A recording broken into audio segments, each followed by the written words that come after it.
Au Burkina Faso, la dégradation continue de la situation sécuritaire a été invoquée par le capitaine Ibrahim Traoré pour justifier en partie le putsch contre le lieutenant-colonel Paul-Henri Sandaogo Damiba. Désormais président de la République selon l'acte fondamental rendu public le 5 octobre 2022, Ibrahim Traoré devrait faire de la sécurité du pays un chantier prioritaire alors que cet État d'Afrique de l'Ouest fait face au terrorisme.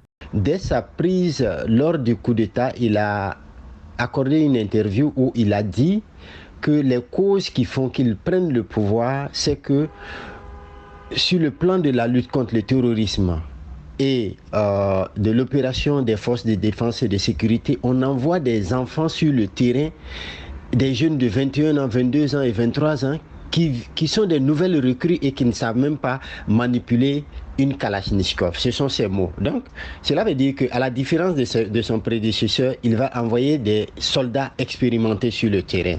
L'intégrité territoriale du Burkina Faso est menacée depuis 2015 par une guerre nourrie par le terrorisme. Des attaques régulières contre l'armée et les civils ont déjà causé des milliers de morts et plus de 2 millions de déplacés internes. Les frontières avec le Mali et le Niger échappent constamment au contrôle de l'État et les conséquences sur le plan économique sont profondes. Le deuxième défi est la relance de l'économie.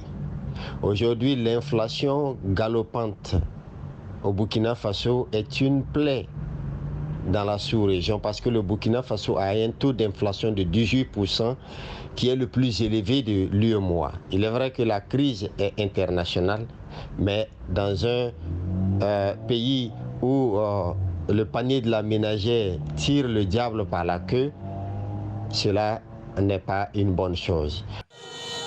L'acte fondamental restaure et complète la Constitution suspendue le 30 septembre 2022. Selon les promesses du capitaine Ibrahim Traoré, des assises nationales devraient se tenir avant la fin de l'année 2022 pour l'adoption d'une nouvelle charte et la désignation d'un président de transition avant les élections prévues en 2024. En s'autoproclamant président du Burkina Faso, le leader du mouvement patriotique pour la sauvegarde et la restauration MPSR, tout juste 34 ans, devient le plus jeune chef d'État au monde.